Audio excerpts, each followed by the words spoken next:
Hey guys, my name is Reese, and in today's video we have something very special planned.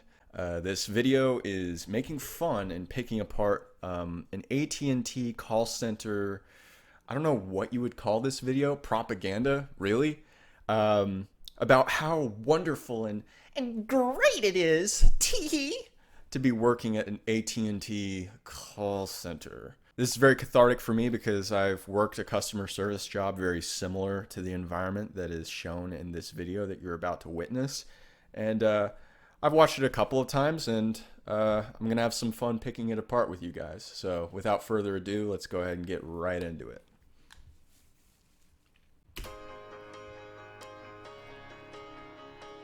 We are the voice of AT&T. I mean, we represent AT&T. God, every time she freaks me out. Okay, does she not just look like a manager? If Karens are the uptight ladies with, you know, the hair, that haircut that ask for the manager, that, can I see the manager? That kind of disposition. She is the Brenda. She is the manager. You do not want to be under the thumb of a Brenda. Let's just put it to you that way. AT&T to the world, but we have fun doing it. Working in operations on the front line is one of the most exciting jobs you can have. Look, did you guys see that? His eyes, he was like, this is one of the most exciting jobs you can possibly ever have. They're filming this in the same way that a totalitarian, authoritarian state would film a propaganda piece about how lovely and wonderful it is to live in this country, where they've got a card holder off camera just changing the cards every single time, and then they've got like a couple of AT&T techs with the jumpsuits on, fully loaded AK-47s just aimed right at his temple, Fred's temple. I'm naming this guy Fred, and God bless Fred, if Fred messes up, stutters, stumbles on anything, just bring in another Fred, and they just get another Fred in there, and it just goes on. The show must go on. As soon as that phone goes off, we know that we're on stage. Everything that we do matters. We make an impact on a customer's life every single time we answer the phone, every single time everything we do escalation, matters. Every single time we resolve an issue, you have positively impacted customers' life. We are open 7 days a week, 18 hours a day. Look. Fred started working here only a week ago, and already you can see male pattern baldness is starting to take a grip on him. Only 1 week. So we have traditional early shifts, we have middle of the day shifts, and we have end of day shifts. The scheduling here in the call center it's normally set 6 months at a time, which is really, really awesome because you do get a chance to plan your life. You have. Listen to the way she said that. Because you get the chance to plan your life. Isn't that great? These places imprison you. What they're subtextually implying here is that once you start working here, this is your life. The little wizard trick there when she said that when you get to choose your schedule, and then in the next breath saying you get to plan your life. She was really, like, in a very sneaky roundabout way trying to interlink the work with the life so that there's no division between the two. You gotta watch out for people like Brenda. Dude, that's how they talk. There's no better feeling. That's what we're here for, is to take care of the customer. So it's definitely, I would say, the best part. Behold, ladies and gentlemen, the 1,000 call stare. Look at Bernard. Look at Bernard here. Part of the job. There's nothing there. Look, the spark of divinity inside him, behind his eyes, has been snuffed out, tamped down. AT&T paid for the surgery to have my tear ducts removed because my constant existential weeping at my desk started to become a productivity issue. Let's say the best part of the job. We have daily goals. Some of them are set by the department. Yeah, we're all Wolf of Wall Street up in here. Yeah, and we do have incentives and competition. We're very competitive. It does keep it interesting. At the very base of everything that we do is the customer experience. It definitely does keep it interesting when, you know, every week we have what we call a WWS, a weekly workplace shooter, where one of our employees just, he just had it, and he comes in and starts just opening fire on the whole office floor. Just starts, and when that happens, that childlike sense of fight or flight kicks in, and it just keeps things interesting and keeps you on your toes. We're trying to create fun around the customer experience. There's not many companies that give you the amount of resources that AT&T does for self-development.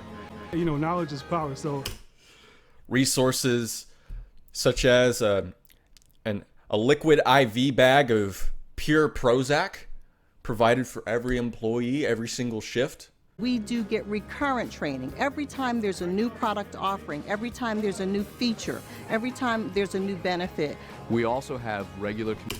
And speaking of benefits, one of the benefits we provide is anti-jump nets on the outside of every window ledge above the second story, because we really care. AT&T has a career path that will take you anywhere you choose to go. There's a lot of up to and including the afterlife. Opportunity for growth within AT&T. It's an extremely big organization. AT&T gives us the tools to prepare us for the opportunities. We have AT&T University. This guy here, that's Fred. Yeah, that's Fred. Here's my theory. Fred, for every single shift he clocks in at this call center, he kind of undergoes a phoenix-like death and rebirth, where over the course of a single 8-hour shift working at a call center at AT&T, he starts to age very rapidly. So he puts on about 40 pounds and starts to really lose his hair. Remember, we saw his hair loss starting, at the very beginning of this video. So when he clocks out, he immediately suffers a massive heart attack, dies, and then his carcass is left in the building. And then the next morning when the shift starts, he's resurrected as his young, youthful self, and the cycle begins again. Whether that means he's an android of some sort, or he's just karmically and spiritually tied to this place and has to undergo that in kind of like a futile Sisyphus sort of deal, I don't know, but that's my theory. There are mentors. There are all sorts of groups within AT&T. AT&T values the skill set that veterans bring to the company. Until you've had that opportunity to work with a customer. He's picking out his coffin. You just don't know what that feels like. This for me is not a job. This for me is your life? a place that I actually love to come in. I love what I do. I love the culture. I have fun. I make it fun. Okay, look. Guys, do you see behind her? That's a crucifix. And I would wager that at the end of every week, they crucify the slowest performing agent. They leave them up as an example. So I imagine they film this on a Wednesday when it's not the end of the week yet. Otherwise, we would see a dude just with a headset on, just sprawled out on the wall back there. Some people say it's harsh. Some people say it's a little off-putting. But you know what? At the end of the day, what it is it's crucifixing the squeaky wheel. I bet you that's what she calls it. She looks like she's nailed someone's forearm to a cross. I mean, come on. She looks like she's nailed someone's forearm to a cross before, hands down. It's a career. Well, anyway, guys, we've reached the end of the video, and I will close with this. If you've never worked a job like this before, understand that you are being paid a very low hourly wage to essentially be an organic human toilet, a receptacle for verbal diarrhea by way of telephone. And you're also being paid to not have the ability to defend yourself when you're subjected to that onslaught of just absolute nonsense coming from people who hate themselves, not the problem that they're experiencing or the bug.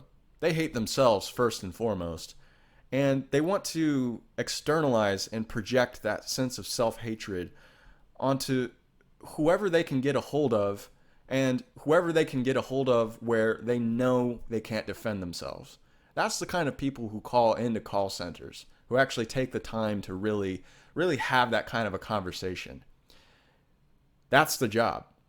That's what you're getting paid to do. So with that in mind, avoid this job at all costs. Only do this kind of work if you have no choice. If you're sleeping out on the streets and crackhead Corky is spooning you to sleep every single night, avoid this unless that's your situation. I've worked this kind of a job before. It wears on you. It wears on you physically, it wears on you mentally, but it also wears on you spiritually. It corrodes your soul. It breaks you down to the point where I'd imagine after you die, following a lifetime of doing a call center / customer service job like this, your soul will leave your body and it'll go into the void. Wherever souls go, whatever you believe, doesn't matter. It'll go out there and all the other souls will be swimming around where it's all, what they say it is. When you die, your soul is you when you're most healthy and you're most spry and you have nothing wrong with you and you're beautiful. No. After you die, your soul's going around, swimming around with them. They're looking at you like, what the hell happened to you? What did you do? And you're just like, you're still just like, God, I spent 40 years. I spent 40 years working as a call center employee. I can't talk right now. Oh God, I feel a migraine coming on. Oh God. That's what this job does to you. Even in death, there is no escape. So anyway, guys, I hope you enjoyed this video. I got a real kick out of just picking it apart. The second I saw it, I knew I just had to make fun of it relentlessly, and I was happy to do that for you guys. That's all I've got for you today. I will see you in the next video.